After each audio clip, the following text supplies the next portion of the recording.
আমরা দেখতাম যে মুহূর্তে কোশ্চেন পেপার দেওয়া হতো স্টুডেন্টদের, কেউ কেউ সেটা মোবাইলে ছবি তুলে বাইরে পাঠিয়ে দিত, ফলে অনিবার্যভাবে সেটা কিছুক্ষণের মধ্যে সমস্ত গণমাধ্যম, ফেসবুক থেকে শুরু করে হোয়াটসঅ্যাপ এইসবে ছড়িয়ে পড়তো। আর তারপর শুরু হতো রাজ্য প্রশাসন, বিদ্যালয় শিক্ষা বিভাগ এবং বোর্ডের বিরুদ্ধে একটা লাগাতার কুৎসা এবং কালিমা লেপন। বাইরের কিছু র্যাকেট বা গ্যাং এইটা তাদের দিয়ে বাইরে থেকে তাদের করাচ্ছে। এদের উদ্দেশ্য শুধুমাত্র তাদের ক্ষুদ্র স্বার্থ সিদ্ধির জন্য একটা বাজে বদনাম করা, যাতে প্রশ্ন ছবি পরীক্ষা শুরুর সঙ্গে সঙ্গে ভাইরাল করে দিতে পারে। কারণ ভাইরাল করে ওই মুহূর্তে ওই হলে কোনো পরীক্ষার্থী উপকৃত হবেন এটা হতে পারে না। ও বাইরে ভাইরাল করছে, কিন্তু ভেতরে কি সত্যি কোনো পরীক্ষার্থী উপকৃত হচ্ছে? যে হোয়াটসঅ্যাপ করে ওটা পাঠা হচ্ছে না, এটা পরীক্ষার্থীদের বোঝা উচিত। এখন অব্দি মোট পরীক্ষার্থীর সংখ্যা এবছর বাতিল আমরা করেছি, আজকে পরীক্ষার শেষ দিন, মোট 36 জন। কারণ ওই কিউআর কোড এত তাড়াতাড়ি করা গেছে, ওই কিউআর কোড প্রশ্নে ছিল বলে। তাই যে সমস্ত ছাত্রছাত্রীরা ধরা পড়েছে পরীক্ষা হলের মধ্যে মোবাইল বা ইয়ারপড নিয়ে, তারা যা জেনে শুনেই নিয়ে এসছে,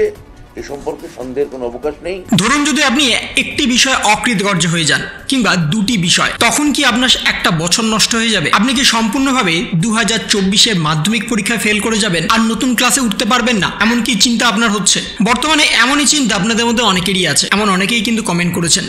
বর্তমানে যদি আমরা একটি বিষয় ফেল করে যাই বা কিংবা দুটি বিষয় ফেল করি, তাহলে কি সম্পূর্ণ আমাদের একটা বছর নষ্ট হয়ে যাবে? যদি আমরা কোনো কারণে 20 পেয়ে যাই, তাহলে কি আমাদের পাশ করিয়ে দেওয়া হবে? এই সমস্ত প্রশ্ন আপনাদের মাথায় কিন্তু বারংবার ঘুরছে। বর্তমানে পাস নাম্বার 25, সেটা আপনারা সবাই জানেন। কম বেশি কিন্তু আপনাকে 25 পেতেই হবে, সেটা আপনাদের গ্রেস নাম্বার দিয়ে হোক কিংবা আপনারা যদি নিজে থেকে পেয়ে যান তাহলে তো খুবই ভালো। কিন্তু এখন প্রশ্ন হচ্ছে, যদি কোনো কারণে আমাদের ফেল করিয়ে দেওয়া হয় একটি কিংবা দুটি, তার কিন্তু অধিক নয়, ম্যাক্সিমাম 1 থেকে 2টি বিষয়ে যদি কোনো কারণে আপনারা কম নাম্বার পান, অর্থাৎ 20-র মধ্যে নাম্বার পান, তাহলে কি আপনাদের পাশ করানো হবে? পরীক্ষার রেজাল্ট বেরোনোর 1 সপ্তাহের মধ্যে কিন্তু আপনাদের যে কাজটা করণীয় সেটা হচ্ছে পিপিআর বা পিপিএস। এই পিপিআর বা পিপিএস যদি আপনারা করতে দেন, তখনই কিন্তু আপনাদের পাশ করার সম্ভাবনা 99% হয়ে যাবে। কারণ যদি আপনাদের ওভারঅল সব বিষয়ে কম নাম্বার আছে, 30, 32, 41 বা 30-এর কোটাতেই সব কোটাতে আছে, তাহলে আপনাদের সহানুভূতিশীলতার সাথে সেখানে গ্রেস নাম্বার দিয়ে পাশ করানো হতে পারে। এবং তার সাথে যদি আপনারা কোনো বিষয়ে বেশি নাম্বার পেয়েছেন, আবার কোনো বিষয়ে কম নাম্বার পেয়েছেন, সেটাকে কিন্তু বিশেষ করে জোর দেওয়া হয়, আলোকপাত করা হয়, খাতাটাকে কিন্তু ভালোভাবে রিভিউ করা হয়। তাই যদি আপনারা 4টি বিষয়ে বেশি নাম্বার পেয়েছেন এবং একটি বিষয়ে কম নাম্বার পেয়েছেন এবং তারপরে যদি আপনারা খাতা রিভিউ করতে দেন, সেক্ষেত্রে কিন্তু নাম্বার বাড়ে না, এটা কিন্তু মাথায় রাখবেন।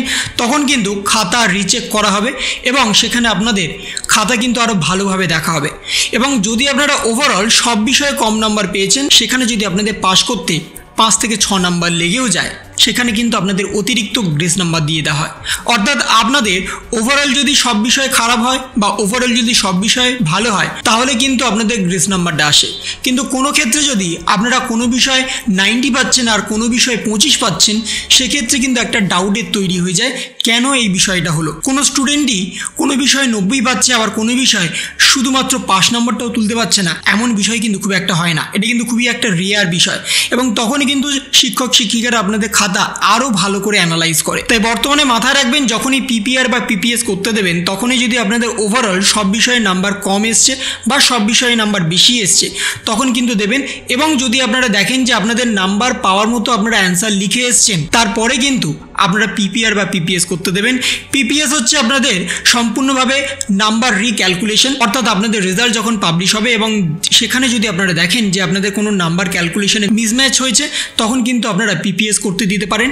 এবং যদি আপনারা দেখছেন যে কোনো বিষয়ে আপনার কম নাম্বার পেয়েছেন, আপনার নাম্বার পাওয়া বেশি দরকার ছিল, এবং কোনো বিষয়ে যদি আপনারা ফেল করে যান, সেখানে হয়তো আর 2 থেকে 5 নাম্বার পেলে হয়তো আপনারা পাশ করে যেতেন, সেখানে কিন্তু আপনারা সরাসরি পিপিআর করতে দিতে পারবেন। কিন্তু সেটা রেজাল্ট বেরোনোর 1 সপ্তাহের মধ্যে, তার জন্য আলাদা নোটিফিকেশনে জারি হবে। এবং বর্তমানে পিপিআর বা পিপিএস করার ক্ষেত্রে আপনাদের কিন্তু পয়সা খরচও করতে হবে। পার খাতাতে কিন্তু আপনাদের ধার্য করে দেওয়া হবে কত টাকা পার খাতাতে আপনাদের দিতে হবে, এবং তার সাথে পিপিএস করার জন্য কত টাকা আপনাদের দিতে হবে সেই বিষয়ে কিন্তু আগেভাগে নোটিফিকেশন জারি হবে। কিন্তু বর্তমানে যদি আপনারা 1 থেকে 2টি বিষয়ে কম নাম্বার পেয়ে ফেল করে যান বা অকৃতকার্য হন, সেখানে কিন্তু আপনারা পিপিআর করতে দিতে পারেন এবং সেখানে আপনাদের পাশ করার চান্স কিন্তু 99% বেড়ে যাবে। এবং তার সাথে আমাদের রাজ্যের মাননীয় মুখ্যমন্ত্রী মমতা বন্দ্যোপাধ্যায় আপনাদের জানিয়ে দিয়েছিলেন যে পাশ করা নিয়ে কিন্তু চিন্তার কোনো বিষয় নেই, আপনাদের সবাইকে ভালো নাম্বার দেওয়া হবে, সবাইকে পাশ করানোর চেষ্টা করা হবে। কিন্তু আপনারাও জানেন যে 100% কোনোভাবে পাশ করা সম্ভব নয়, কয়েক পার্সেন্ট কিন্তু পাশের হার কমতেও পারে, সেটা ডিপেন্ড করছে আপনারা কে কেমন ভাবে লিখে এসছে। তো এই ছিল একটা ছোট্ট ইনফরমেশন আপনাদের সকলের জন্য। যদি আপনাদের ভিডিওটা ভালো লেগে থাকে তবে লাইক করুন, শেয়ার করুন এবং অবশ্যই সাবস্ক্রাইব করুন। তার পাশাপাশি আপনার মতামত কমেন্টের মাধ্যমে জানান। ভালো থাকুন, সুস্থ থাকুন, ধন্যবাদ।